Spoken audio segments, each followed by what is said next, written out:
Sevgili izleyenlerimiz merhaba. TV 2020 ekranlarında Diyalog Medya Grubu Genel Yayın Yönetmeni Reşat Akar'la birlikte Gündem Özel programında sizlerleyiz. Geciktik, hemen konulara geçelim hızlıca. Evet, ilk olarak Kıbrıs Türk İnşaat Müteahhitleri Birliği Başkanı Cafer Gürcafer ve birlik çalışanı 2 kişi bugün mahkemeye çıkarılarak haklarında 2'şer gün tutukluluk emri verildi. Gürcafer sahte evrak düzenleme ve iş takipçisi bir kişiden yüklü miktarda para almakla suçlanıyor. Konuyla ilgili detayları vereceğiz.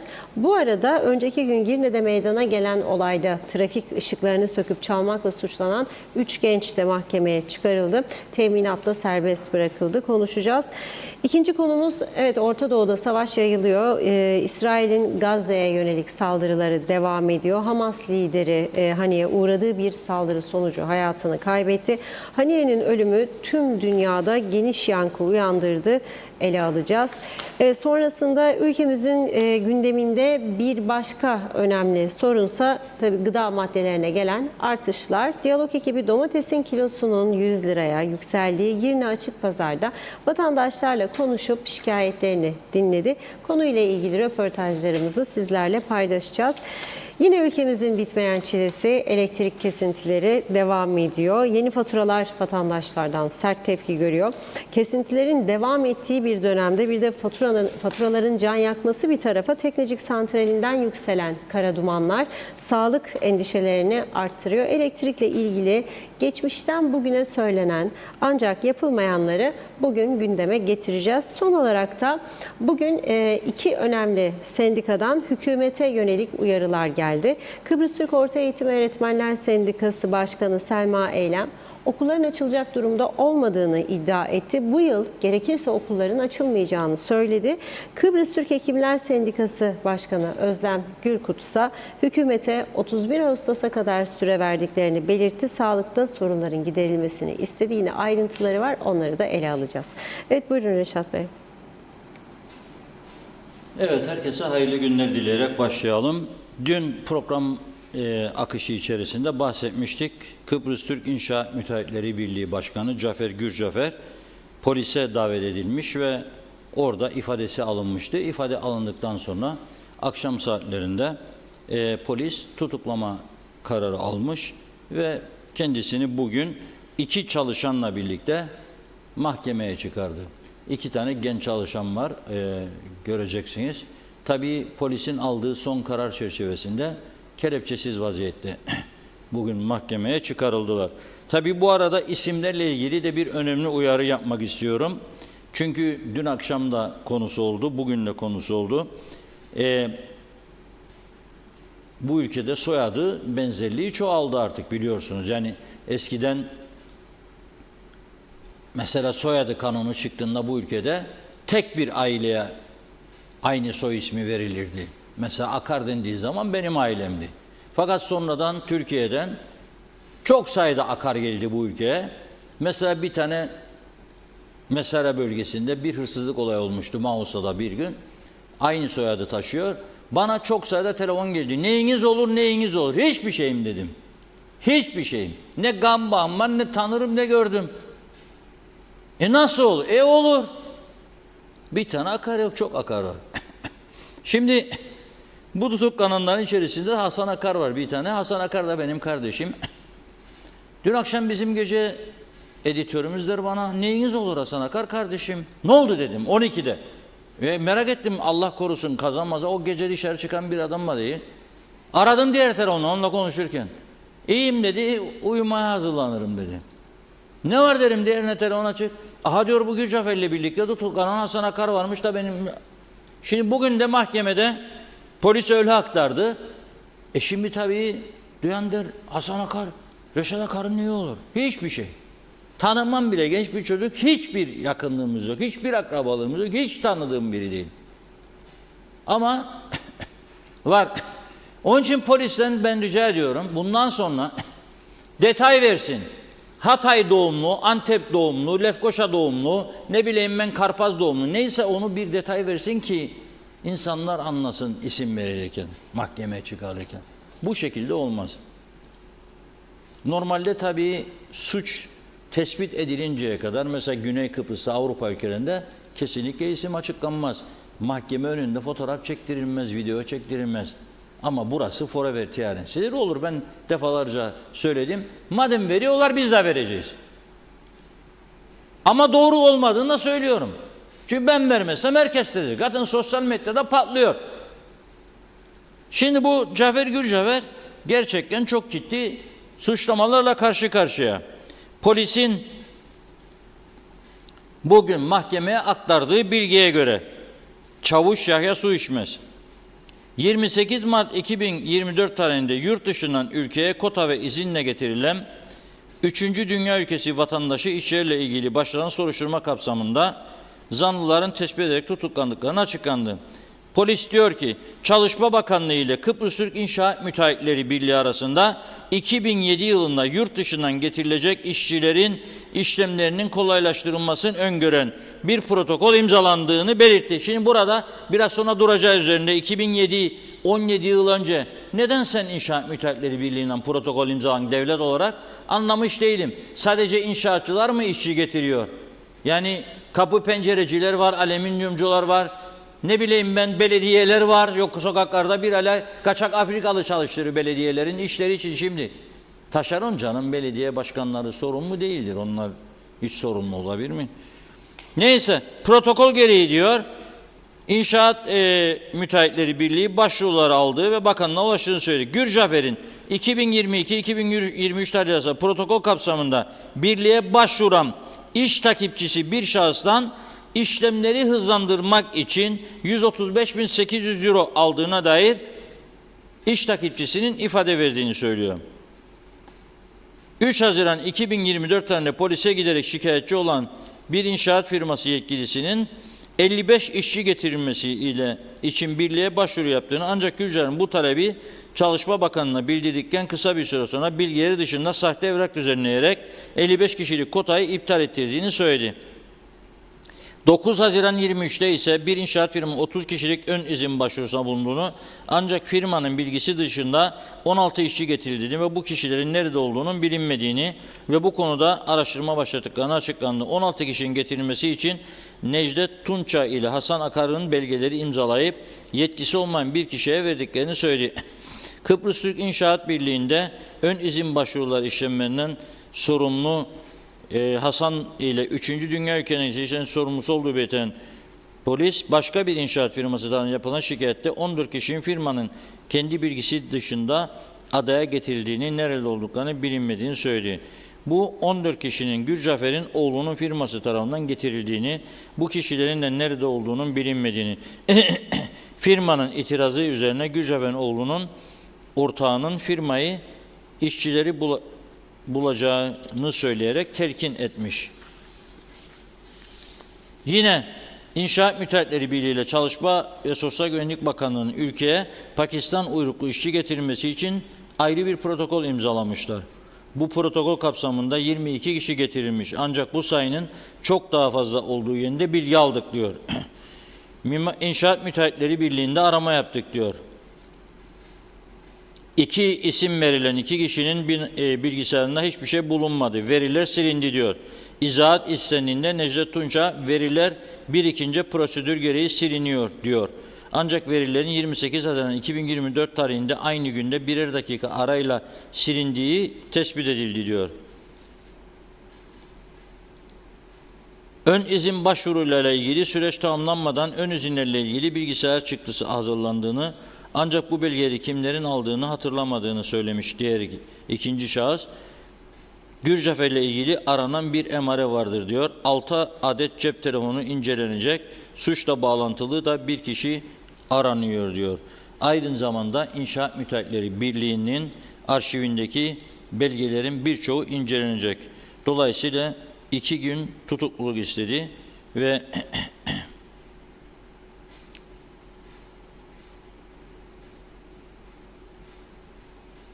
mahkemede bu 2 gün tutukluluk emrini verdi. Şimdi KKTC Devleti 2007 yılında nasıl olur da sen bir birlikle, yani İnşaat Müteahhitleri Birliği var, ne bileyim ben Esnaf Sanatkarlar Odası var, ne bileyim ben İş adamları dernekleri var. Varoğlu var, çevre birlikleri var, dernekleri var. Nasıl olur da devlet ülkeye getirilecek işçiler konusunda biriyle protokol imzalar? Burada yapılması gereken işçi ihtiyacı olan firmaların Çalışma Bakanlığı'na başvurması, Çalışma Bakanlığı'nın da adli soruşturma yapıp, yani herhangi bir kriminal suç işleyip işlemediğini önce araştırıp temiz belgesi aldıktan sonra izni vermesi gerekir. Bunun inşaat müteahhitleri, bunu dağıttık sonra siz ettiği işte bunlar olur. Bir elden çıkmaması ve sistemi karmaşık hale getirmenin sonucudur bu bir. İki, senin bu ülkede yabancı işçiye ihtiyacın var mı? Vardır. Varsa neden devlet olarak sen tespit etmiyorsun ve her yılın mesela ilk 3 ay içerisinde öncelikle Türkiye'ye başvurmuyorsun? Falan aşağıda belirtilen alanlarda işçi aranıyor. Aylık ücret bu kadar. Ancak şartlar şudur. Herhangi bir adli suçu olmayacak, sicili temiz olacak ve işte ülkede en az 1 yıl kalacak, kaldığı yer bilinecek falan filan filan. Hiç bunları yapmıyorsun sen. Ve yapmadan oradan buradan Pakistan'dan, Nijerya'dan oradan buradan geliyor. Ve çalıştırılıyor. Esas mesele, öğrenci olarak da geldikten sonra çalışanlar vardır. Ayrı çalışmacı çıkarıyorsunuz zaten siz öğrencilere. Yani bunun yasal tarafını da buldunuz. Peki bu işçiler gelmezse ne olacak sorusunun cevabı da verilmeli devlet tarafından. Senin bugün evlerde temizliğe gidecek yerli bir tane insanın yok. Maşallah hanımlar da devamlı evde temizlikçi isterler. Çocuk bakıcı isterler. Senin inşaatlarda çalışacak adamın yok. Eğer devlet memuru yaptınız hepsini ya da kamu kuruluşlarına aktardınız. Üniversite mezunu bütün Kıbrıs. Bunun çözümü nedir? Eğer hepsini üniversiteli yaptıysan aldın başına belayı demektir. Hiç işçi bulmayacaksın. Hepsini yurt dışından getireceksin. Sonra bu yabancılar bizi yedi. Aman çıktık çarşıya da hiç. Göreceksiniz bugün Girne'yi. Arkadaşlar diyor yarıdan fazlası yabancıdır. Neden? Çünkü öyle bir ortam sistem yaratıldı. Tabii ki yabancı. Garson yabancı, terzi yabancı, temizlikçi yabancı, inşaat işçisi yabancı, belediyelerin taşeronlara verdiği işleri yerine getirecek temizlik, memizlik, şu bu yabancı. Sen sistemi bu hale getirdin. Ve sen özel eğitimi teşvik edeceğine üniversiteli olmayı teşvik ettin. Nasıl ettin? Dedin ki yedek subaylık yapacak üniversiteyi bitiren. Erkekler bu defa ne oldu? Er yapmasın diye ve yedek subay yapsın diye herhangi bir üniversitenin herhangi bir bölümüne girmeyi kabul etti. Baba da dedi ki ana da gir oğlum çünkü konuştuk bizim adamına. Yarın bakan olacak garantidir. Seni alacak işe. Sen yeter ki bir üniversiteye gir bir diploma al. Sahtesi sahte olmayanı fark etmez zaten. Dün baktım Sözcü gazetesinde bir haber vardı. Türkiye'de de varmış ya sahte diploma veren. Galiba 16.000 Türk lirası veriyorsun, diploma geliyor. Ne kadar güzel. Bu coğrafyada bunlar oluyor demek ki. Enteresan bir durum. Çünkü öyle bir yasalar geçirdiler geçmişten bugüne forever tiyarensi ki mesela müdür olacaksın, işte üniversite, işte master, doktora, bilmem ne, tezler, mezler. Onlar da iyidir, sahte endirir internetten, tezdir, mezdir, şudur, budur, olur. Onun için bu ülkede doçent patlaması var, profesör patlaması var. Var oğlu var. Bu yarattığımız sistem yüzünden. Sen olamazsın çünkü sen, var mı senin doktoran yoktur. Yapamam seni. Bak onun vardır. Onun kafa mesela pirilidir, ötekinin kafa da inek kafası kadardır. Pirili alın inek kafası kadar görmez gözün alasın. Çünkü o senin istediğin şartlar yoktur o. Halbuki şartlar ne olmalıdır?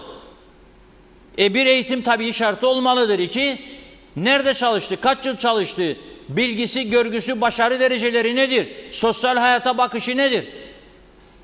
Bakın yarın 1 Ağustos. Tamam mı? Resmi tatildir Kuzey Kıbrıs'ta.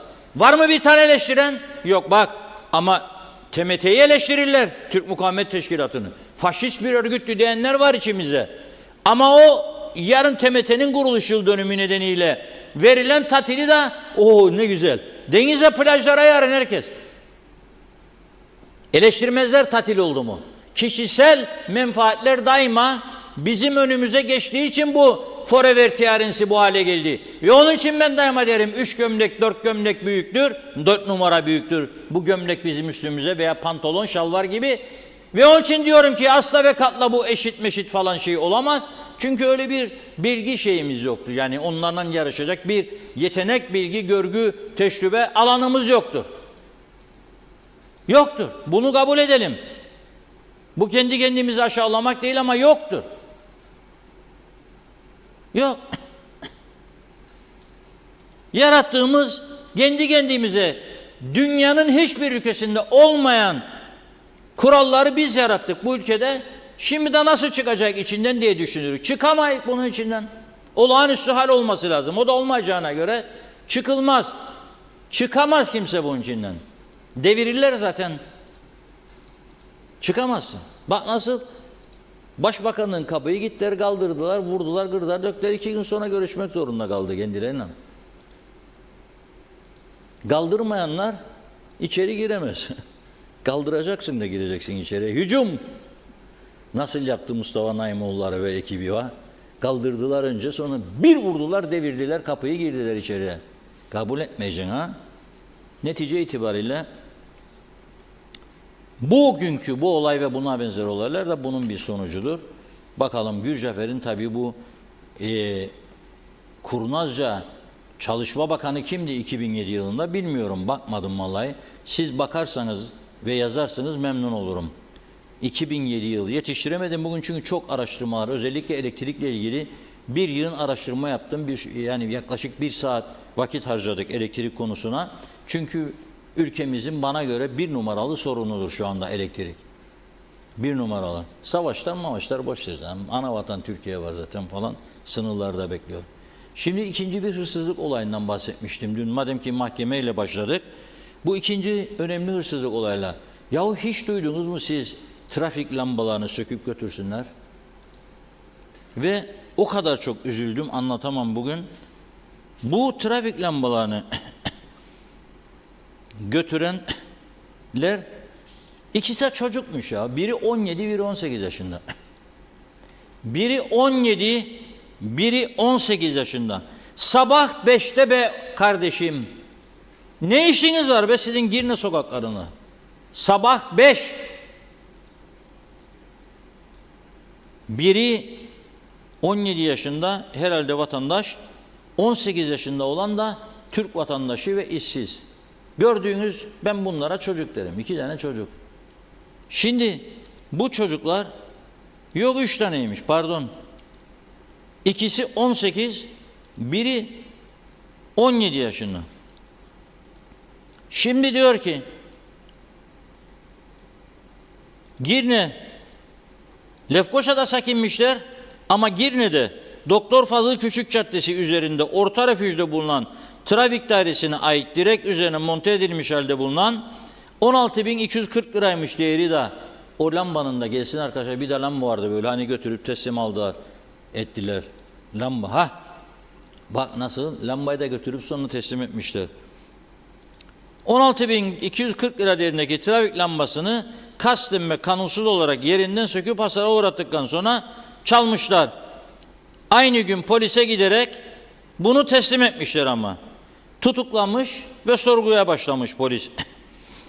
Ne demişler biliyor musunuz? Sarhoştuk diyor o anda.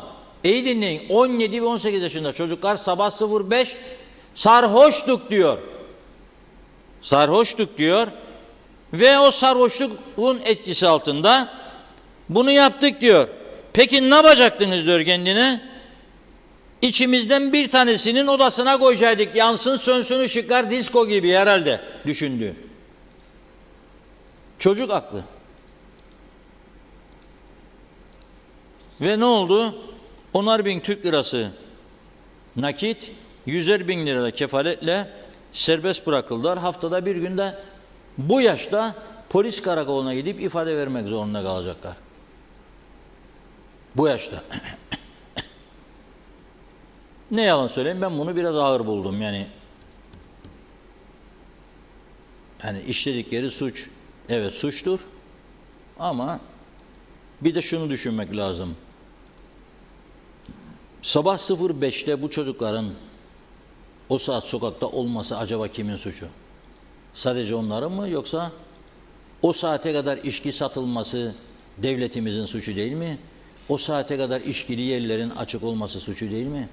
Şimdi bazen de bir şey söylediğimizde derler İngiliz bilmem nesi yaparsın. Neden İngiltere'de publar 11'de kapatıyor? Soruyorum size, neden? 2'ye kadar açık kalsa 2'ye kadar içecek İngilizler çünkü, veyahut da pub'a gidenler. 3'e kadar kalsa 3'e kadar içecek. Bizde var. Neden bizde kal?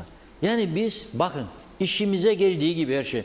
Bırakın gençlik eğlensin ya. Ne 12'de mi kapatabilirler ya meyhaneler ya bilmem barlar. Bırakın 2'ye kadar. Çalsın sazlar, oynasın kızlar ya. Sana ne dünyası Orta Savaşı falan filan. Böyle diye dilim varmıyor söyleyeyim. K'yle başlayan bir yarattığımız sistemle, o sistem sayesinde oluyor hep bütün bunlar. Ve bu mevcut siyaset sisteminin yarattığı sonuçtur bu. Bu yüce meclisin yasaları değiştirmemesi, hatta daha da bozması nedeniyle bu olaylar yaşanıyor. 99 gün tatil devam edin be. Bak öğretmenler diyor hiç açmayacak okulları gerekirse. Vallahi güzel haberdir ha, geleceğim biraz sonra. Gerçekten benim onlara da devlete de bir tavsiyem olacak, hiç açmasan. Ne gerek var dedi. Ne gerek var? Hiç açmasınlar. Bu sistem devam ederse giden de gitmeyen de iş bulacak zaten bir şekilde. Seçim zamanı, kurultay zamanı geldiğinde falan bulacaklar. Ben bu gençler adına üzülüyorum. Aileleri adına da üzülüyorum. 5'e kadar bunlara nasıl sabah 5'te izin verilir ya? Sarhoş olacak ve trafik ışıklarını çalacak kadar, cüretlenecek kadar sarhoş olacaklar. Ve o saate kadar ülkenin içinde devriye gezebilen polis ekipleri yok. Yok çünkü sayısı az, yetersiz polisin. Devriye ekipleri yok. Doğru dürüst yeterli bir devriye ekibi yok, geçsin baksın. Tesadüfen ara sıra kontrol yaptıklarında, durdurdukları arabada limitin biraz üstüne çıktın, öde cezayı. Görev bitmiştir. Ama diğer saatlerde planlı bir denetim dışında yoktur bunları ortaya çıkaracak bir devriye ekipleri. Olsa da yetersizdir. Sabah 2'ye kadar, 3'e kadar nasıl alkollü satış izni verilir sağa sola? 18 yaş altı çocuklara, şimdi 21 oldu galiba İngiltere'de, alkollü içki satmaz off-license'lar. İçki satış yerleri yaşı küçük olanlara bira satamaz, bira veremez, bilir misiniz?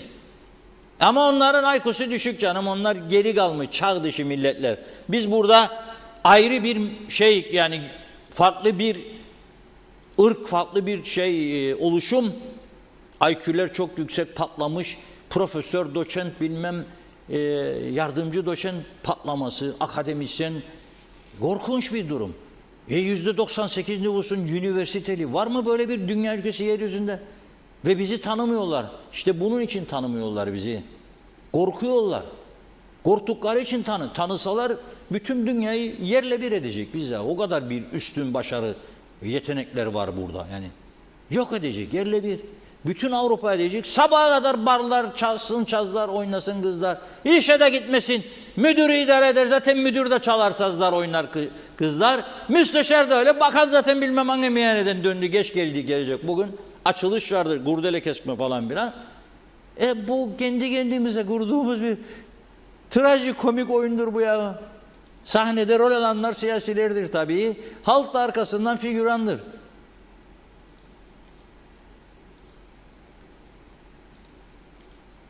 Tiyatro sanatçıları oynar, figüranlar alkışlar.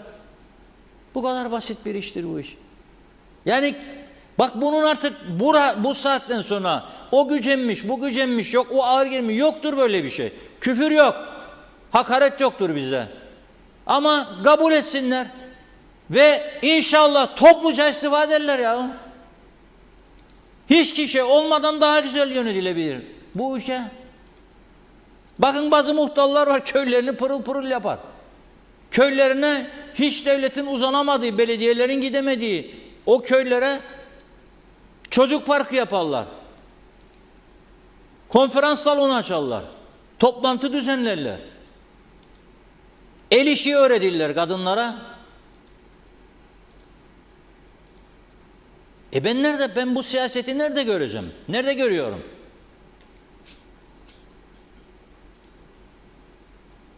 Yapılması gereken iş oldu mu kaynak yoktur, para yoktur. Düzeldin, yasalar düzeldi. Olmaz ya. Bütün olayların perde arkasında kötü siyaset vardır arkadaş. Bakın neyle başladık? Bugün normalde bu ülke basınında Diyalog Gazetesi, yani övmek için söylemem ben ama yani gazetecilik yapıyorsak da siz biliyorsunuz zaten. Biz dün akşam mesela 1. sayfa değiştik. Hamas liderine yönelik saldırıyı, onun ölümüyle sonuçlanan saldırıyı Diyalog Gazetesi bugün manşetine taşıdı. Başka bir manşet vardı. Gece 11'de, 12'de değiştik sayfayı biz. Ya.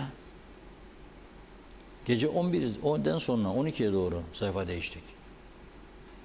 Ama bugün bakıyorum KKTC'nin gündeminde hiç yok ha. Bütün dünya televizyonları, Türkiye televizyonları da, bütün dünya televizyonları dün geceden itibaren birinci haber ve devamlı tartışma programları nereye gidiyor? Orta Doğu Savaş'a mı? Vallahi billahi bizim memleketimizin üstünden füzeler geçse de, düşse de sağa sola, gene piknikteyse pikniğe devam, meyhanedeyse meyhaneye devam, neredeyse ona devam hali olacak. Seçim gezisi ise seçim gezi. Siyasiler. Arkadaşlar bana soruyor. Allah korusun Türkiye sıçrarsa, Türkiye buraya bakamazsa biz ne olacak, ne edecek? Ben de şaka ederim. Masanın altına girecek derim. Masanın altına çocuklar girerler korkulu zaman, sanki bir şey olmazmış gibi. Halbuki elinle bile vursan masa yıkıldığında altında kalan gider. Ama o kadar sorumsuzluk var.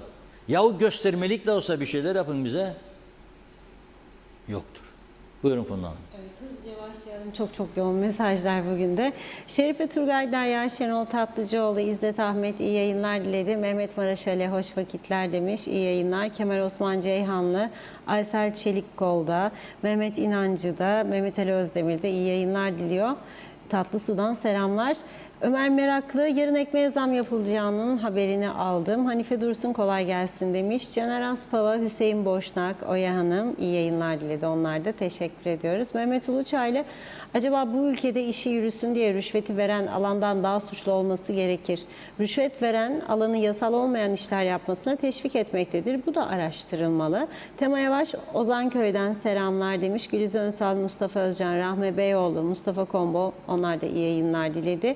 Metin Alper, Serdinç Maypan'ın sadece Gürcayfer değil tüm iddiaları araştırılsın demiş. Mehmet İnancı, adada havalar kötüleştikçe insan davranış biçimleri de suçlara teşviki arttırıyor sanırım Reşat Bey. Ülke tam batmış durumda. Ali Dereseven, herkese bu sorumu soruyorum. Meclise dolayısıyla vekiller tatilde, varlıklarıyla yoklukları arasında bir fark var mı? Celal Harun, gelecek elektrik faturaları alevden gömlek giyemezsin demedim mi? Zamlarla soyun ağalar beyler soyun.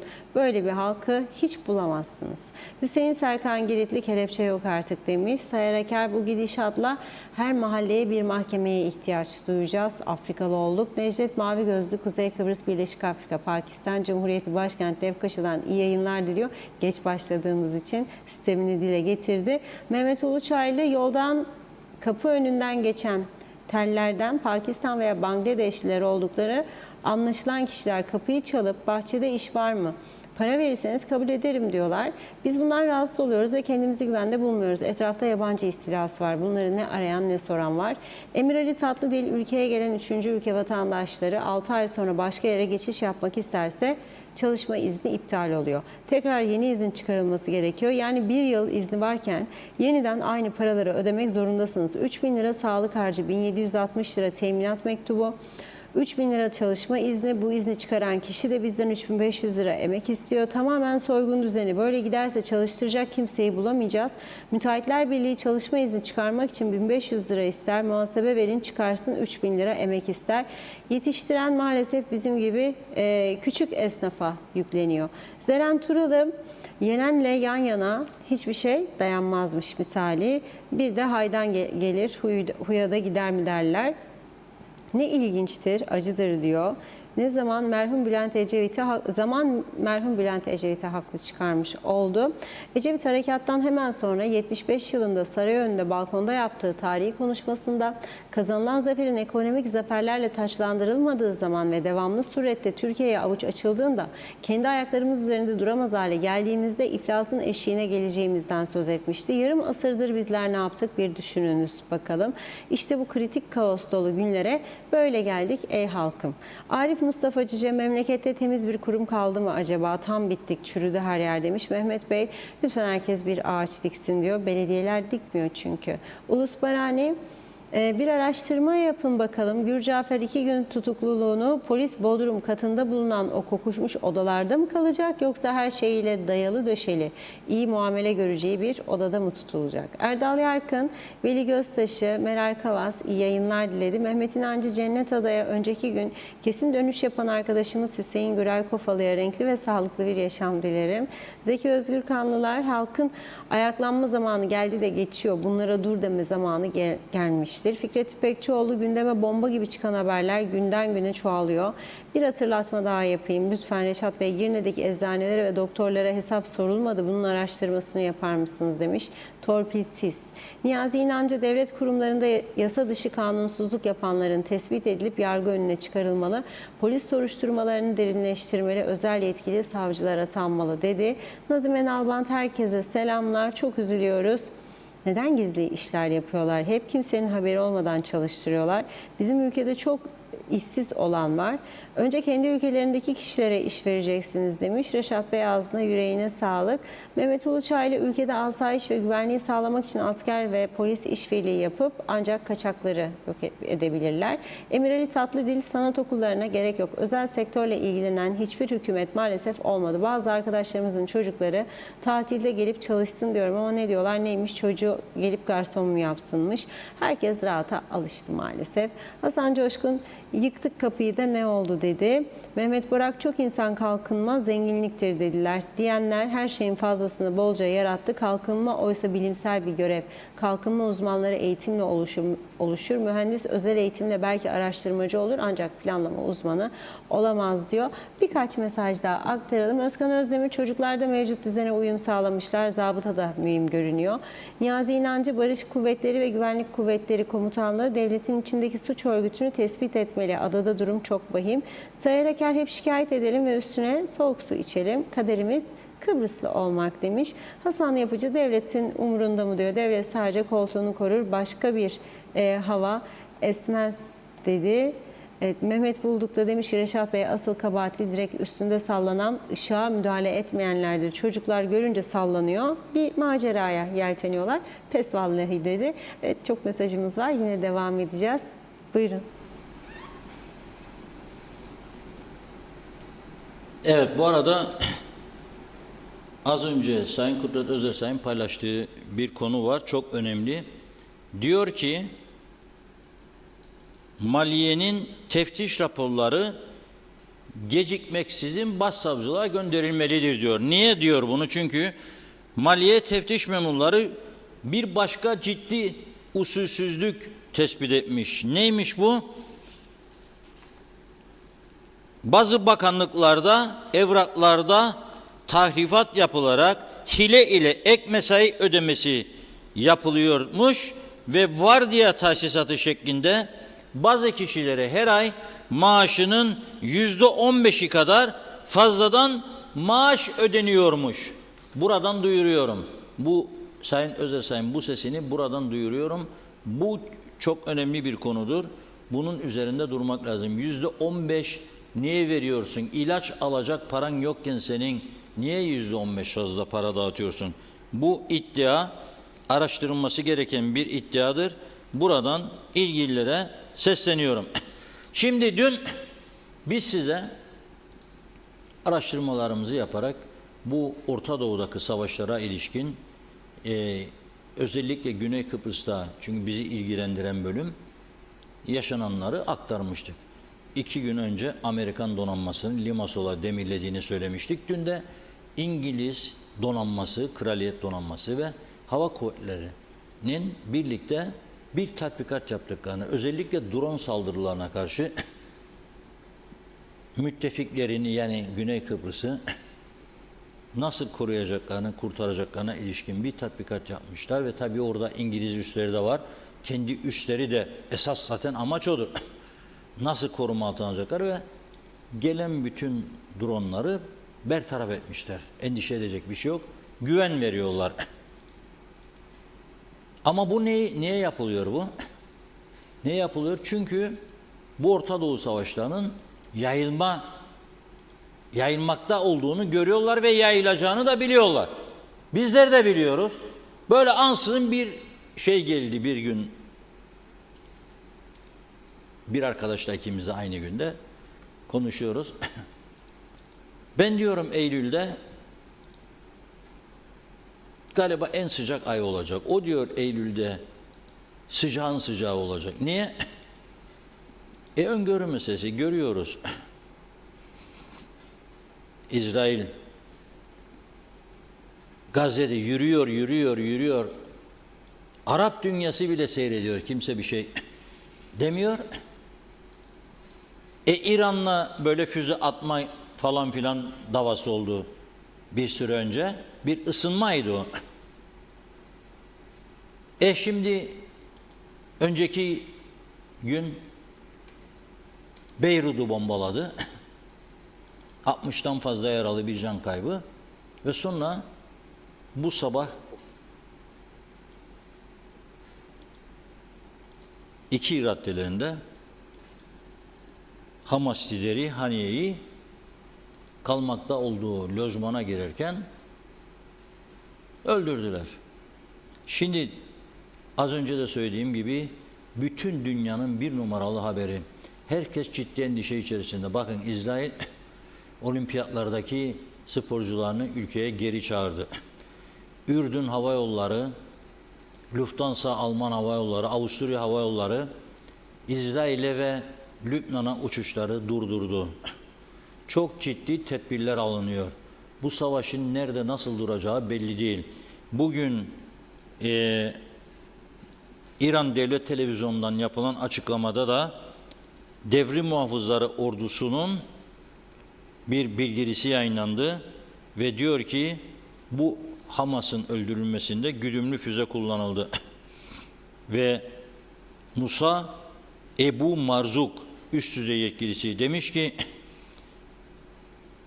bu korkakça yapılmış bir eylemdir, cevapsız kalmayacak diyor. Silahlı kanadı ise Kassam Tugayları denirmiş bunlara. Savaşı yeni boyutlara taşıyacak diyor ve yansımaları olacak diyor. İran Devrim Muhafızları Komutanlığı ve Güvenlik Konseyi toplanmış. Onlar da sonuçlarını yakında açıklayacakmışlar. En sert şekilde diyor devrim muhafızları karşılık verilecek diyor. İran ve direniş cephesi buna karşılık verecektir. Cumhurbaşkanı Recep Tayyip Erdoğan da bu suikasti Siyonist barbarlık olarak nitelendirdi. Şimdi tabii bana diyeceksiniz ki elektrik sorununu çözemeyen KKTC'nin siyasileri, yere devrilen trafik kazasında bir elektrik direğini dikemeyen Kıbrıs'ın siyasileri, çürümüş yasaları 30 yıldır, 40 yıldır, 50 yıldır değiştiremeyen PKK'nın siyasileri şimdi Orta Doğu savaşlarına karşı ne yapabilir diyeceksiniz. Değil mi? Evet, doğru. Ama eğer eşit ve egemenlik iddian varsa göstermelik de olsa bir şeyler yaparsın ya. Yaparsın. Bu kadar da devre dışı kalmak, hiçbir şeyden ilgisiz. Ha bak, biraz sonra ne olacak? Belki şimdiden başlamıştır biz buradayken. Eğer Ankara'dan bir işaret gelirse bu saldırıyı kınayan açıklamalar arka arkaya gelecek. İlgili ilgisiz bakanlardan da. Turizm Bakanlığı'ndan da gelebilir. Hiç ilgisi yok. Ama gelecek, çünkü o da kendini göstermek zorunda ki o istendiği yapılıyor. Ama olmaz ya. Birazcık bir şeyler, bir çağırın, bir sembolik göstermelik bir toplantı, meclisi çağırın. Hakikaten önemlidir. Meclisi çağırın. Olağanüstü bir durum karşılığında bizim ne kadar gıda stoğumuz var mesela? Kaç ton pirinç var, kaç ton buğday var, kaç ton un var? Hiçbir şey yok ya, hiçbir şey yok. Ne kadar akaryakıtınız var sizin ya? Akaryakıt depolarınızda ne kadar akaryakıt var? 2 şirketin depolarında. Olağanüstü hal için nedir hazırlığınız? Herhangi bir durumda. Hiçbir şey yok. Durduğun yerde eşit egemen. Nasıl ya?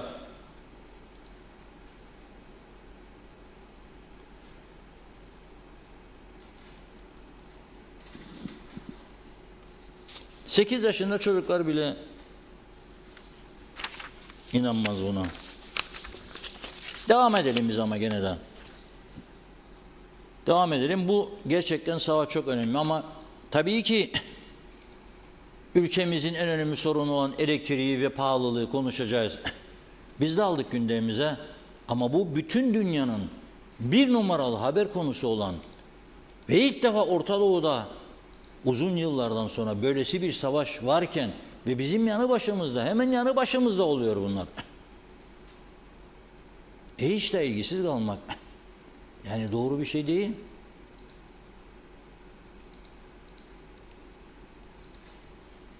Ama dediğim gibi tabii ki gündemimize alacağız. Pahalılığı, ne bileyim, elektrik çok önemli. Dediğim gibi ben bugün elektrikle ilgili bir takım araştırmalar yaptım. Az sonra paylaşacağım. Ama önce çok dikkatimi çekti. Pazarları Lefkoşa'da açık pazar. Perşembeleri bildiğim kadarıyla Mausa'da veya Gazi Mausa'da. Çarşambalar da Girne'de varmış. Şimdi bu sabah uyandığımda böyle bir yarım saat Facebook'tan mecburen gezinti yaparım yani. Göreyim kim ne yazdı, kim ne etti. Baktım ki sağcısı solcusu memleketin hepsi domates eleştirir. 80 lira yenmez diyor, 100 lira yenmez diyor. Bazıları da fotoğraf koydu Rum tarafından. Hani ya bizden ucuzdu, 3 euro domates diyor. 3 euro tabii 100 liranın üstünde eder. 118 lira ya da 108 lira pardon. Ya ama Rum tarafı oldu mu olası domatesi, salatalığı, üzümü, karpuzu bizden bağlıydı. Hatta biz şu anda karpuz satıyoruz Rum tarafına. Ama bizde hem kalite düşüyor, yenecek gibi değil yaz sebzeleri ve meyveleri, hem de fiyatlar anormal yükseliyor. Gelire göre söylüyorum. Arkadaşlara dedi ki uzanın bir Girne açık pazarına, halkın içinde olacak. Çünkü biz halkın içinden geldik. Halkla birlikte ilerliyoruz. Halkın sesi, gözü, kulağıyız. Her yere uzanmamız lazım. Çok dar bir kadromuz var ama durmak yok. Çalışıp üreteceğiz. Halkın görüşlerini yansıtacağız. Onların sesi olacağız. Yetkilileri de uyaracağız. Bir de halkın sırtından ciddi oranlarda vurgun yapanları da uyaracağız. Dikkat edin, tedbir alınacak. Yani Mersin'de domates 5 liraysa bu hükümetler istese de istemese de oradan getirilecek o domates. Ya da buradan fiyatlar dengelenecek.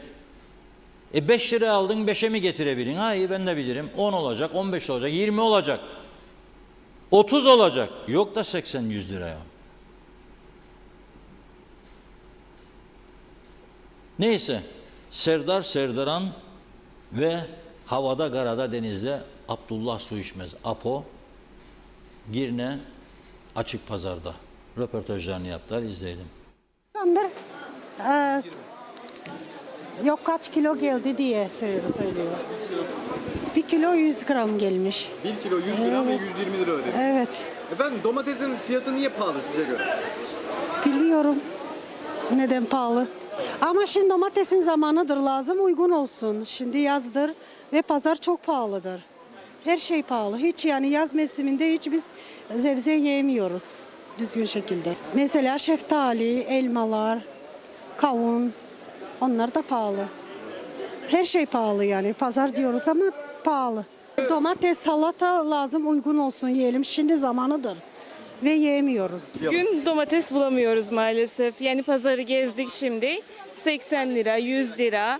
Buraya baktık 60 lira ama yenecek gibi değil, geri bırakıyoruz. Geri bırakıyoruz. Evet, çünkü olmaz yani aldığımız bir şey yenecek gibi değil. Domates pahalı. yok. Pahalı da maalesef. Hepsi maalesef. Yani en basiti bir şey, roka aldık 40 lira düşünün. 40 lira. Önceden hani 5 liraya 10 liraya aldığın bir yeşilliği şu an 40 lira en uygunu. Yenilebilecek durumda olanı. Durum çok kötü. İnanın bana, Rum tarafı şu anda bizim yarı fiyatımız. Onlar da güya başka şeyler için buraya geliyorlar. Petrol, sigara, şudur budur, bazı şeyler, temizlik malzemeleri daha ucuz. Ama onun dışında şu anda onların 2 katıyız. Kirazı 350 TL'ye satıyorlar, Napolyon kirazını. Ben orada 4 euroya alıyorum. Böyle bir terbiyesizlik olamaz. Her yerde, her şeyde millet istediği fiyatı satıyor. Süpermarketlerde isteyen istediği fiyatı koyuyor. Denetleyen yok. Yani artık ben galiba sütümü bile artık o taraftan almaya çalışacağım. Çünkü daha ucuz. Oradaki bildiğim fiyatı hatırlıyorsam en son 4 euro falandı. 3 euro 20 sentti. 3 euro 20 sentti. Yani biraz daha pahalı tabii buraya göre. Şu anda 80-90 lira, 100 lira. Ama en azından çok kaliteli domates alıyorsunuz. Çok kaliteli salatalık alıyorsunuz. Her şeyin en güzelini alıyorsunuz. Zaten orada kötü bir şey koymuyorlar reyona. Vallahi ben biraz kalabalıktı, o güzel bir zat yoktur. Yani Pomodoro zat güzel değil. Yani bu zaten bu biraz çümüktür, evet. Böyle fiyatları da biz mesela yine bunu biz İran'da 20 TL'ye fiyatlarıdır. Biraz pahalıdır. Bize göre hepsi pahalı. Hepsi yani hıyar var, o budur, yani o soğandır, kartopudur. Bunlar İran'da çok fiyatları ucuzdur. Cevap veremem açıkçası. Yok, cevap veremem. Sadece birkaç alacağım şey var, onu da alamadım. Pazar bu hafta biraz daha boş. Bütün satıcılar gelmediler, bütün ürünler gelmediler. O da mevsim alakalı bir şey. Herhalde fiyat ilgili çok yardımcı olamam ben. Yani dünya böyle, her şey pahalaşıyor. Yani beni şaşırtan açıkçası bu. Yani sigara zam olunca, alkol zam olunca, yani herkes gidip alıyor, bir şey söylemiyor. Ama bir biber, yani bunu ne kadar yemek verdiğinde, ne kadar suladığında, güneş altında kaldığında insanlar, yani birkaç kuruş pahalaştı diye, birkaç lira pahalaştı diye millet şaşırıyor. Yani sağlıklı yaşamları her zaman para yeterince olacak diye düşünüyorum. Yani asgari ücreti olsa, yani herkes kendine göre değerlendiriyor kazandığın parasını. Domates bence. Domates. Evet. Kaç kilo aldınız efendim? Vallahi bilmiyorum, şurası 130 geldi. Türkiye'ye bakarsan ama burası çok pahalı. Yani en çok domates. Domates. Evet, ya 2 haftadır buradayım. Çok daha öncekinden bilgim yok yani. Hani geçen 2 hafta önce çok iyiydi. Yani Kıbrıs'a göre çok iyi bulmuştum. Ama şu an çok birden bu kadar, yani çok yüksek. Daha domatese gitmedim. Pahalı, her şey pahalı. Soğan, patates çok pahalı. Her şey pahalı. Üzüm pahalı, kavun pahalı, her şey. sadece domatesi üreten bu üreticiye sormanız lazım. Devlet teşviki alıyor mu? Mazot elektrikten muaf mı? Ya da düşük bir elektrik ya da düşük bir su imajıyla çalışıyor mu? Bunları devlet sağlamadığı sürece, tırnak içinde söylüyorum, bu domatesi şu an 100 lira yiyorsan yarın kışın 200 lira yiyeceksiniz. Devlet tedbir alması lazım. Bak her daima geldiğinizde Diyalog TV bunu söyledim ve söylemeye devam ediyorum. Ama beni kale almıyorlar. Bak devletse devlet olarak bunu yapması gerekir diye düşünüyorum. Bir ilaç alın ne kadar? 800 TL. Orada 200 TL. Yani oradan gelir buraya ama ne yazık ki hala daha bugün ister domates gelsin ister patates gelsin. Fiyatı 40 liradır. 10 liraya getirse adam 50'ye satar. Denetim yok. Yani bu mevsimde salatalığın 60 lira olması garip değil mi? Ya da limon ülkesinde bir ekşi alacaksın 100 lira veriyorsun. Onun gibi şeyler. Valla onların da çok sağlıklı olmadığını görüyorum. Maalesef bayağı delik deşik. Herhalde sürümü olmadığı için düşmüş görünüyor ama düşmüşse de o da az bile değil. Maalesef öyle. Çok pahalı olduğu için bu hafta pazarda fiyatlar yükselmiş. Üretim herhalde yok onun için. En çok dikkatinizi çeken sebze meyveler hangisiydi yüksek olan? Yüksek olan domates, bamya var. Bu hafta domates pahalı, bamya var, fasulye var. Bunlar çok pahalı buldum. Bence domates fiyatı çok pahalanmış abi. Üretime göre, seralıcılığa göre çok pahalanmış. Şu an biberde çok olmuş. Patatesin üretimi burada çok olduğuna göre burada da patates, özellikle patates. Domatesi bir yana bırakalım. Patates Kıbrıs'ta üretiliyor abi. Ben bunu biliyorum. Öğrenciyim, bir yıldır buradayım. Patates çok kötü bir artış olmuş. Sizleri çok seviyoruz. Her gün Diyalog TV'yi seyrediyorum. Saat 5'e 10 kala her gün izlerim sizi. Arkadaşlarıma da tavsiye ettim. Reşat Bey'i mutlaka dinleyin. Doğru haber Reşat Bey'dedir.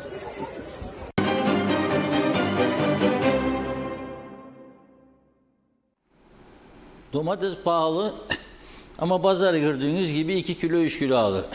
Şimdi Avrupa'ya ilk gittiğimde ben de çok gençtim tabii. Burada alıştık. Babamız bazen kasayla alırdı domates. Düşünebilir misiniz siz? Kasayla domates gelirdi eve yazda.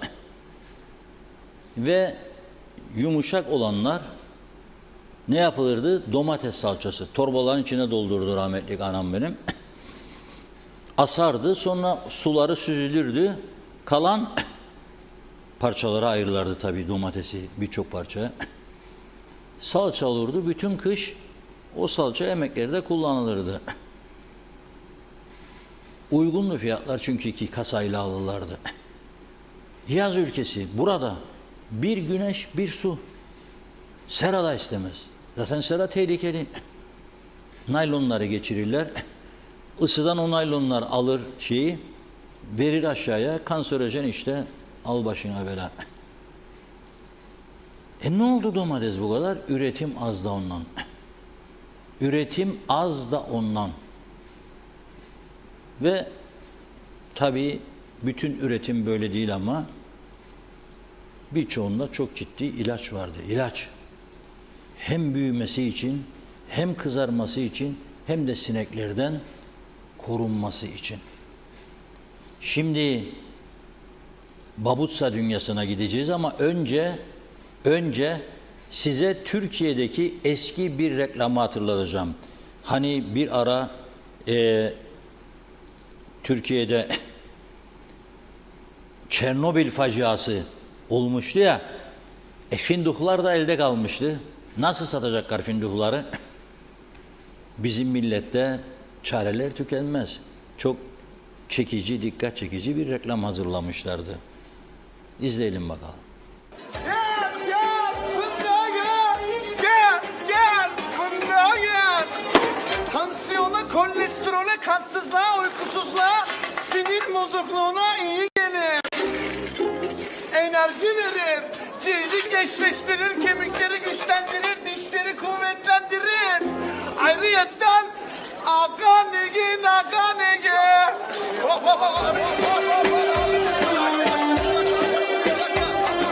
her gün bir avuç fındık iyi gelir.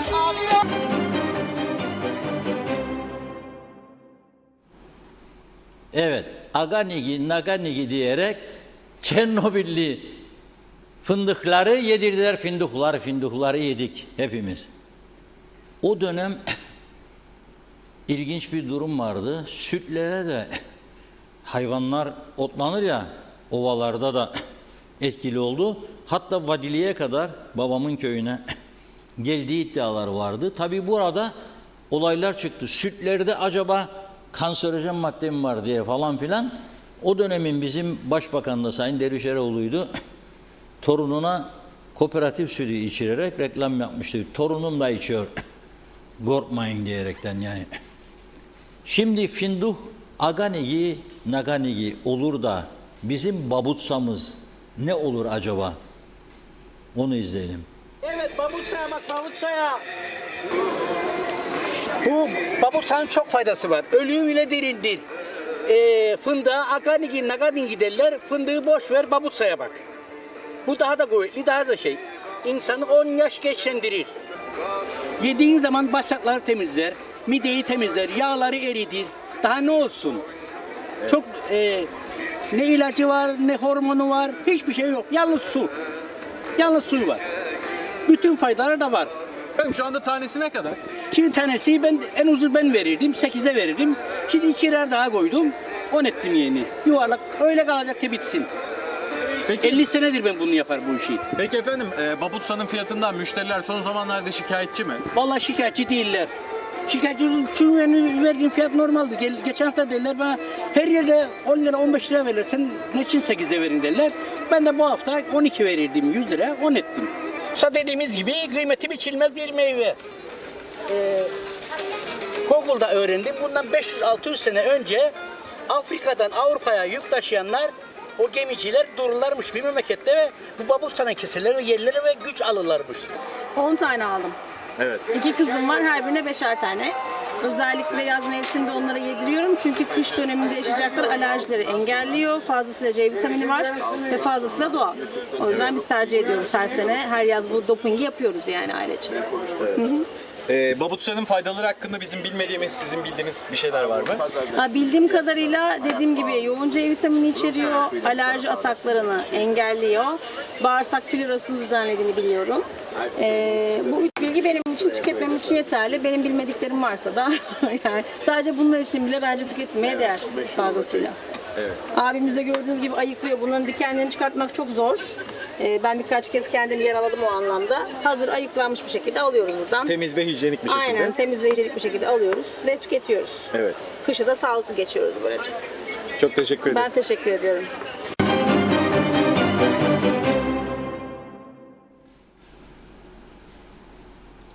Faydaları çok diyor gördüğünüz gibi C vitamini, antioksidan, aganigi, naganigi diyor her neyse. Bize de gönderdi Babutsacı bir tane vallahi şerefine yemek lazım değil mi? Yiyorum bir tane. Gücenmesin çünkü arkadaş demiş ki Reşat Bey yesin programda izleyeceğim yemezse gücenirim demiş. Bir tane de Funda Hanım'a vereceğim tabii o da göz görü can çeker yerse buyursun. Buyurun Funda Hanım. Teşekkür ederiz. Yiyorum. Gayet güzel. Tavsiye ediyorum. 10 lira biraz pahalı ama çaresiz. Fiyatlar böyle. İdare etmek lazım. Şimdi elektrik kesintileri bitecek mi diye soruyorlar bana. Her gün söylüyorum buradan iyi dinleyin. Bitmeyecek. Bitmeyecek. Kesinti süresinin artması mümkün. Tamamen bitmesi mümkün değil. Üretim yetersiz. Niçin bu hale geldik? Niçin bu hale geldik? Mustafa Tuncel Bey ara sıra yazı yazar gönderi bize elektrik konusunda oldukça bilgili. 12 Şubat 2016 tarihinde diyor yayınlanan bir haberden öğreniyoruz ki Dönemin seçilmiş politikacısı ve Maliye Bakanı Birikim Özgür, Türkiye'den elektrik getirilmesini istiyor. Altındaki bürokrat da diyor Kıptek'in o dönemki yönetim kurulu başkanı İsmet Hakim ve onun destekçisi Elsen diyor, Türkiye'den elektrik getirmenin ekonomik olmayacağı gerekçesiyle buna karşı çıkıyor diyor. Ve diyor Türkiye yerine Güney Kıbrıs'tan elektrik tedarik edilmesi daha doğrudur diyor. Eğer Türkiye'den elektrik gelseydi diyor 2016 yılından bugüne 8 yıl geçti. Maksimum 5 yılda gelirmiş. Fosil yakıtla elektrik üretimin yarattığı hava kirliliğini tartışmayacaktık. Kesintisiz elektrik sağlanacaktı diyor. Yenilenebilir enerji temininde kapasite kısıtlaması halledilecekti diyor. Döviz bazlı yakıt bağımlılığından büyük ölçüde kurtulacaktık diyor. Güney Kıbrıs'tan fahiş fiyatta elektrik alma mecburiyetine kalmayacaktık. Aksa'ya da diyor muhtaç olmayacaktık. Bir araştırma yaptık bu Mustafa Bey'in yazısına dayanarak. Dönemin Maliye Bakanı Birikim Özgür, CTP'li Maliye Bakanı, 11 Şubat 2016 tarihinde Ankara'ya gidiyor ve Anadolu Ajansı'nın sorularını yanıtlıyor. Diyor ki, Türkiye'den adaya deniz altından su taşınması projesi diyor çok hayati bir meseledir. Türkiye bu konuda taahhütlerini yerine getirdi diyor.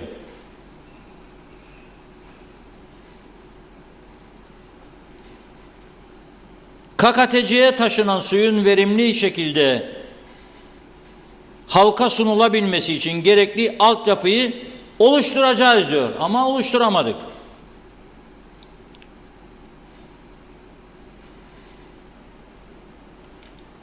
Su projesi Kıbrıs tarihinin en büyük yatırımı olacak. Ama diyor Türkiye ile KKTC arasında tesis edilecek bir elektrik kablo hattı istiyoruz diyor. Güney Kıbrıs Rum Yönetimi Yunanistan ve İsrail'in Doğu Akdeniz'deki enerjinin kullanımı konusunda işbirliği başlattıklarını belirterek bu üç ülke liderinin Güney Kıbrıs'ta bir araya geldiğini, ortaya çıkan yeni enerji kaynaklarının bölgede barışa ciddi katkı sağlayacağını inanıyorum diyor.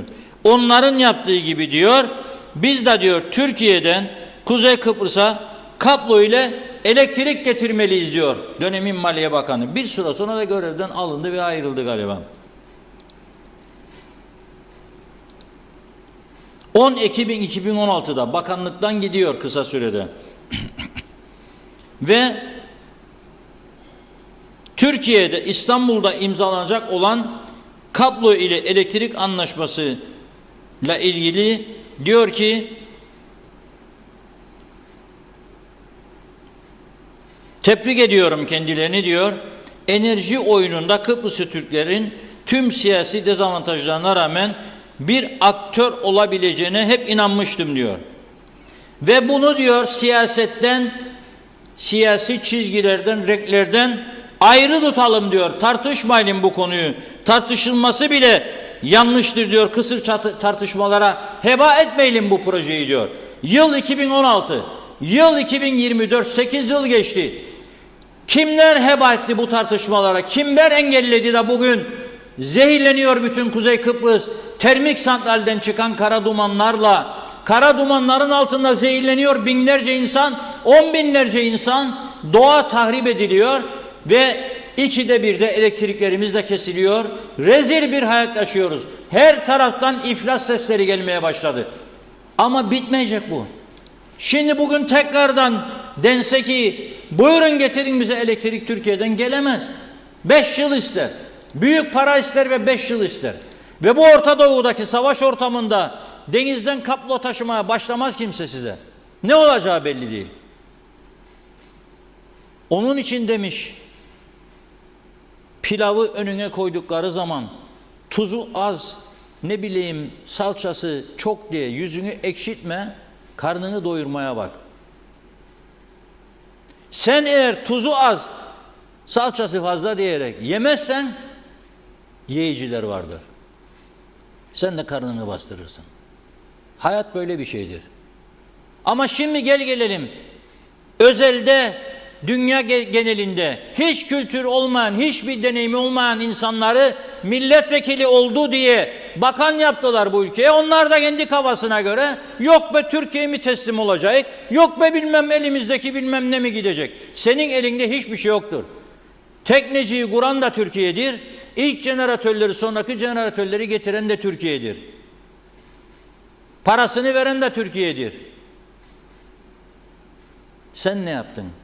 Dün okudum burada. Bu az önce bahsettiğim Birikim Özgür'ün söylediği 2016'da İsrail, Güney Kıbrıs, Girit üçgeni 1,5 milyarın üzerinde bir paraya mal olacak. Avrupa Birliği çok yüklü miktarda 680 milyon euro gibi bir para verdi. Rum hükümeti de verecek, Yunanistan da verecek. Ama 100 milyon lira eurosu da halka faturandır. Biz de böyle bir şey yapmaya kalktık karanlığa ne olur bilirsiniz değil mi? Vay da bunu da bize de işte peşkeşler de falan da filan da filan da filan da filan da. Bu şekilde etkili olabiliyorsa o engelleyici kesimler sonunda onların çoğu kaçabilir buradan. Ya da bana ne deyip kenara çekilebilir. Siyasete girmişseniz risklerini de göze alacaksınız. Eğer siyasete girmek isterseniz kendinize güveneceksiniz. Kaç ülke gördüm? Hangi konuları araştırdım? Hangi muhataplarla görüşme yaptım? Kimleri dinledim? Ne kadar yazı okudum? Hiçbir şey yok. Bölgede severler çocuğu, topçuk da oynardı, futbolcu, doktorumludu da kalpçiğime, mideciğime. Buyurun. Sonuç budur. Ne beklerdiniz yani? Çocuğu da eşe aldı, tamamdır. Vallahi düğüne de geldi mi geldi, taktı mı? En büyük para şimdi 200 lira Türk iş. Ben olsam zarf kabul etmem.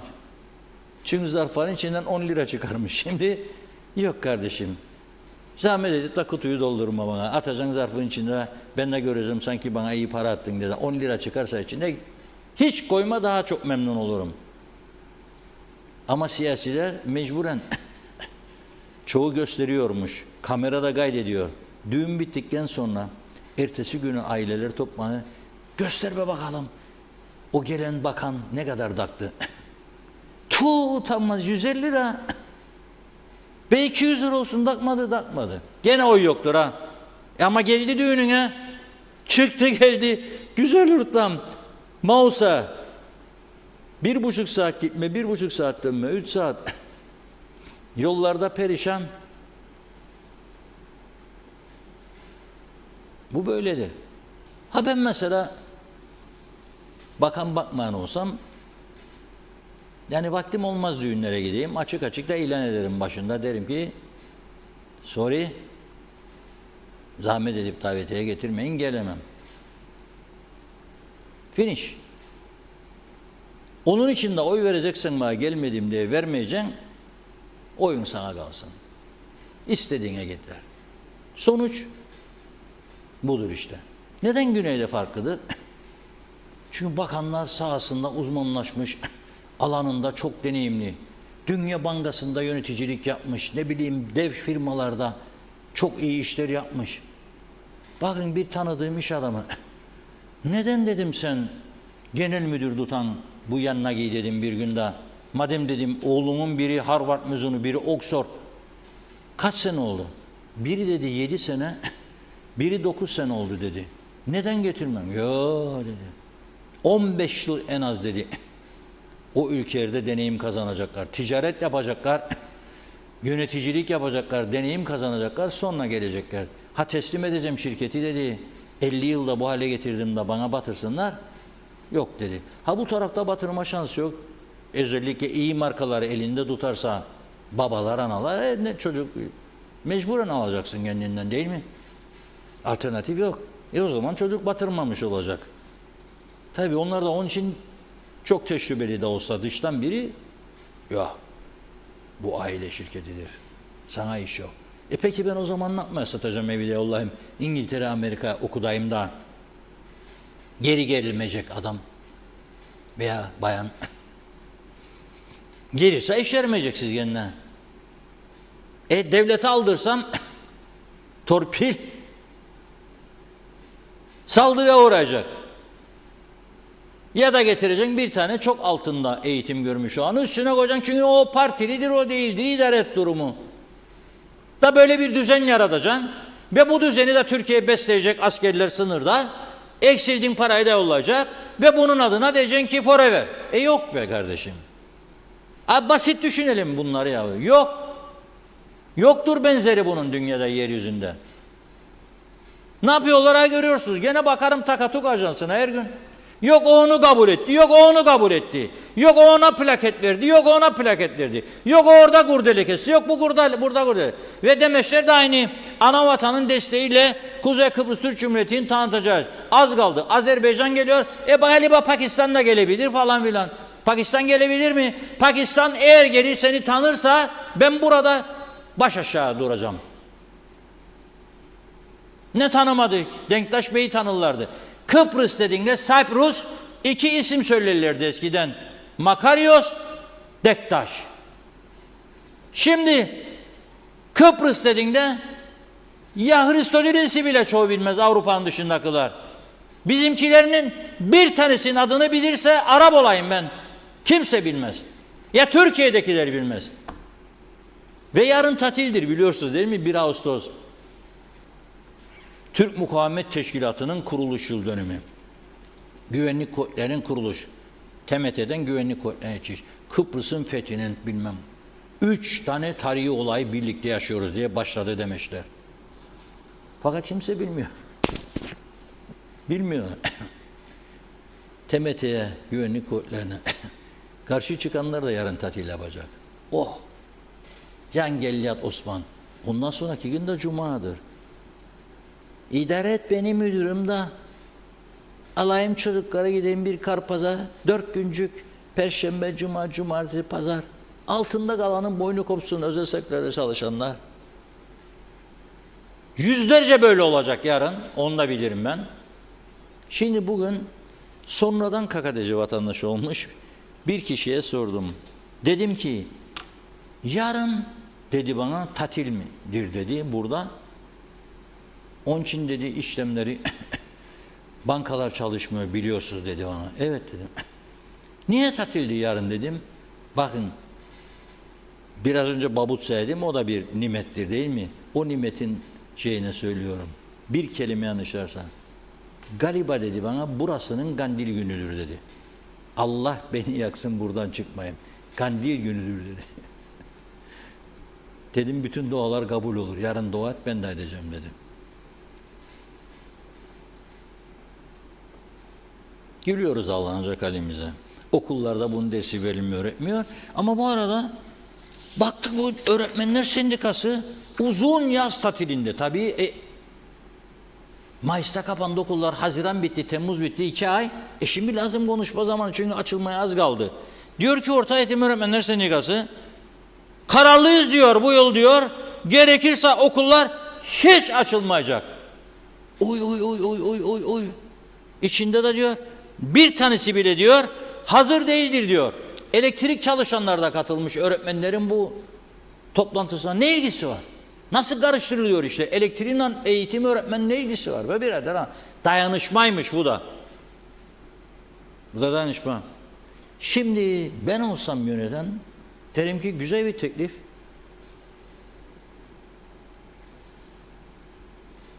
Ben açacağım siz gelmeyin. Kim ders verecek? Her şeyin çaresi vardır. Nasıl korona günlerinde 2 ay eğitim mi yaptınız? 3 ay salladınız geçti. Tatil süresini bile kısıtlamadınız. Eğitim Bakanlığı'ndan bir oldu sendika. O gün hep çatışırken kucaklaştılar, öpüştüler. Uzlaşı sağlandı. Değişiklik olmayacak tatil süresine de. Zaten çocuklar dinamo gibi maşallah. Kafadan patlar şeyler. Hesaplar kuvvetli, her şey kuvvetli. Yazı kuvvetli. Genel kültür bilgi çok kuvvetli. Ne gerek var kısalım tatili şimdi? Değil mi? İkinci bombada Şeytan geldi. Deli olacağım. Tıp işten. Hastaneler dökülüyor. İlaç bulamıyor insanlar. Gider MR bozuktur gelin 3 ay sonra der. Be abi hiç ses yok. İlgili sendikadan. Ama şimdi bugün aynı anda çıkış oluyor. Biri oradan biri buradan patla diyor bombaları. O da diyor sana diyor 31 Ağustos'a kadar müddet. Sağlık akış sorunları çözdün.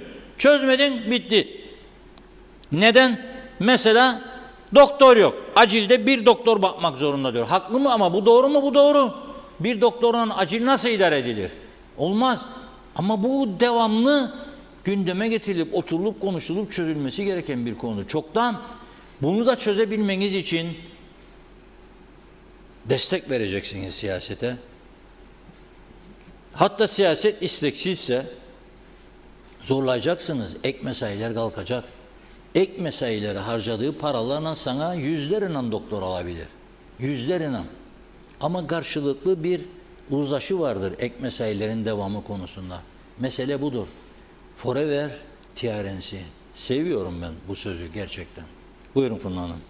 Mesajları tamamlayalım. Yetiştiremeyeceğiz tabii bugün. Biraz kısaltmak durumunda kaldım. Özellikle birden fazla mesaj yazan isimleri.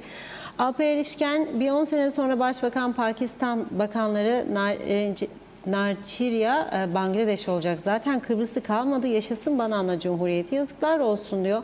Bu halkı çıkar için bu hale düşürdüler. Benim çocuk işe girsin diye bu hale geldik. Yaşasın UBP. Metin Erdemel, dün Yeşilırmak kapısından sonra Pirgo ve Poli'deki tesislerde 3. Dünya insanlarını çalıştırıyorlar ve fiyatlar da Kuzey Kıbrıs'tan ucuz. Üzgünüm demiş. Yeşilırmak'ta 2 kişiye 5.000 lira. Güneyde 4.300 lira. Hepsi de deniz kenarı. Hasan Türk çocuk diyorsunuz Reşat Bey ama biz o yaşlarda sınırda kordon 6 saat nöbet tutuyorduk.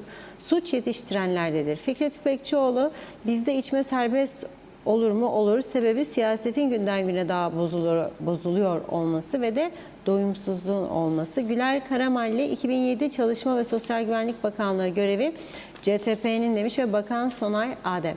Kamil Basmacı, başımızdakiler çalarsa halk niye çalmasın diyor. Devlet çalınca suç değil, şahıs çalınca suç. Bu memlekette artık yaşanmaz. İpini koparan burada yaşasın demiş. Evet, aynı zamanda diğer mesajında diyor ki Reşat Bey, bakanlar toplandı Gürcafer'i kurtarmaya. Mehmet Uluçaylı, Yüce Meclis'in yeni mektepleri bitti mi acaba? Tatilden sonra bizim mebuslar yeni çantalarını alıp tüm derslerden sınıfta kalmalarına rağmen yeni mekteplerinde mi ders yapacaklar? Ali Dereseven arkadaşım biri, kaderimiz Kıbrıs'ta olmaktır demiş. Ben de diyorum ki kaderimiz dünyanın en beceriksiz liderine sahip olmamız.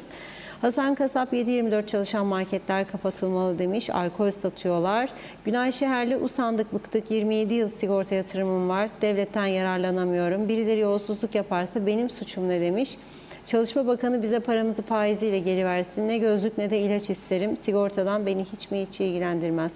Arif Koroğlu, babamızın döktüğü kanlar, babalarımızın pardon, bunlara haram olsun yazmış. Celal Harun, insanlar nasıl yönetilmek istiyorsa liderlerini ona göre seçer. Tarih bazı devletlerin, milletlerin korkunç sonlarını yazdığı gibi bazılarının gelişmesini, ilerlemesini parlak sayfalar açmaktadır.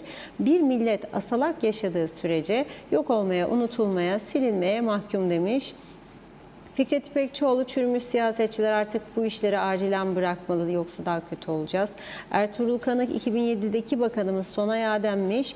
Ona dava açmamız mümkün değil çünkü 2018'de vefat etmiş. Gel gelelim, o zaman görevde olanlar emekli olmuşsa gidip evlerinden alıp en güzeli hapse atalım. Başka çare yok. Mustafa Kombo, sorumsuzluk aldı başına gidiyor dedi. Hasan Nihat Erduran, asker, polis, sivil savunmada savaş payı stoklar vardır. Covid'de bile tedarik zinciri kopmadı. Türkiye'den yağma soygunu yaşanmadı. Kimse açıkta bırakılmadı. Metin Erdemel, güneyde domates, salatalık, muz 1 euro, marul fiyatları paylaşmış. Emir Ali Tatlıdil, bir poşet limon aldım diyor, 450 lira.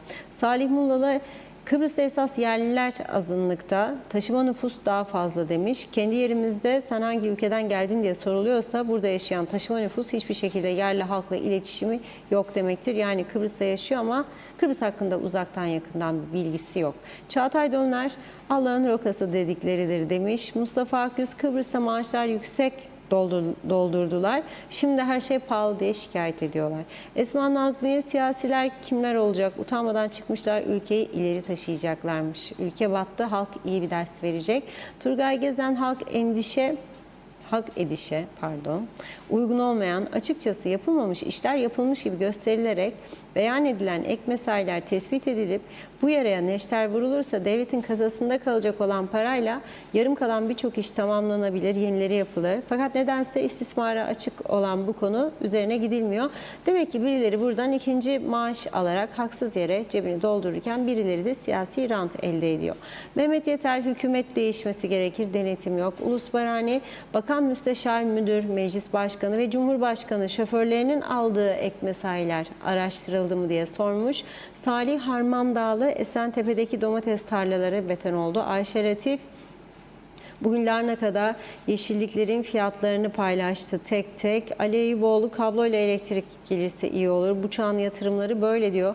İsrail ile Kıbrıs Cumhuriyeti'ne, oradan Yunanistan'a kabloyla elektrik satmayı planlıyor. Ama bu gelen elektriğin maliyeti ve halka satış fiyatı ne olacak? Türkiye'de de enerji pahalı maalesef demiş. Metin Maraşeli, artık Babus'ta paşa oldu. İsmi dedi, çok az kaldı. Fatma Öztabay, üretimin azalmasından çok nüfusun astronomik artması pahalılığı tetikliyor. Oral Beyaz, Babus'ta marketlerde soyulmamış, temizlenmemiş satılıyor, o yüzden almıyorlarmış. Kadir Cantaş, bugün saat 5'te inen uçakta sadece 5 Kıbrıs'ı dışında geriye kalan insanlar sanki mülteci gibiydi. Ümit Ünsal, güneyde farklı, orada hukuk, denetim, hesap verilebilirlik, devletin varlığı tamdır. Bizde yok. Hüseyin Boşnak, bir günde vatanı korumak için bir silah veya koruyucu bir şeyler alaydılar. Her şeyi ana vatandan bekleriz dedi Hüseyin Bey. Eksikliklerle tamamladık bugün. Kusurumuza bakmayın. Çok teşekkür ediyoruz. Buyurun. Reşat Bey, daha yarım saat mesaj vardı aslında okunacak da. Bir mesajı hemen geri alayım da, çünkü yanlışlıkla bir yere gitti bir mesajım. Şimdi enteresan bir durum. Kuzey Kıbrıs'ın birçok konusu var aslında. Konuşabileceğimiz, birçok yanlışlar, düzeltilmesi gereken birçok olay var. Bir basit örnekle bugün programı kapatmak istiyorum. Şimdi gidiyor bir arkadaşımız, İskele'de yaşayan birisinden bir araba satın alıyor. Adam çalışan birisi, güneyde galiba. İzin alıyor devretmek için aracı. Gidiyorlar dün İskele'de araç kayıt dairesine. Oradaki memur diyor ki, ben bu işlemi yapamam. Çünkü böyle bu gördüğünüz var ya, araç kayıt sertifikası gibi kartondan bizde yoktur diyor. Ben size kayıt belgesini veremem diyor. Bunlar da diyor tamam da biz diyor Lefke'de yaşarık. Nasıl yarın gene İskele'ye gelelim? Çünkü adam İskele'de yaşar. Bu adam da işler. Gidin notere diyorlar. Noter size bir evrak hazırlasın ki devreder diye bu arkadaş. Al götür yaparlar diyor. Giderler notere. Noter bunlara istedikleri belgeyi verir. Parasını da alır. Bugün giderler Güzelyurt'ta kaydetsinler. Güzelyurt diyor ki yapamam. Neden? Çünkü diyor bu noterin verdiği kağıdın üstünde numarası yoktur diyor. Ne numarası diyor? Bunların diyor bir sicil numarası var. Vergi bilmem ne sicili, onun olması lazım. Kağıtta yok diyor. Ben bu belgenin doğru olduğuna nasıl inanayım diyor. Gideceksin diyor tekrar diyor İskele'ye diyor. O noter diyor o numara yazacak, geleceksin. Bu da diyor gittikten sonra İskele orada ama orada da yoktur madem diyorsun bunu diyor. Gidiyor Lefkoşa. Lefkoşa diyor doğru söyledi sana. Noterin bir kağıdı tamam, bir git notere düzeltsin. Tekrar gidiyorlar İskele'ye. Noteri buluyorlar. Noter kağıdı düzeltiyor. Tekrar geri Lefkoşa'ya geliyorlar ve araç devri yapılıyor. 2 günde devlet para topluyor bu işlerden, yani para kazanıyor. Ama İskele'de niçin yoktur? Bu küçük karton parçacığı şu yazarlar, araç ruhsatı. Nasıl olur ya? Devlet bu hallerde. Devlet bu hallerde. Sürünür gibi bir durum. Evet, bugün bu kadarla noktalayalım. Yarın 1 Ağustos. Neymiş 1 Ağustos? Siz söyleyin bakalım neymiş 1 Ağustos? Yarın soracağım bu soruyu sizlere. Bakalım ne cevaplar alacağım. Kandil günü diyenler var Kıbrıslıların. Yarın soracağım. Görüşmek üzere diyelim. Teşekkür edelim ve programı burada noktalayalım sevgili izleyenler. Yarın yeniden aynı saatte görüşmek üzere. Hoşça kalın.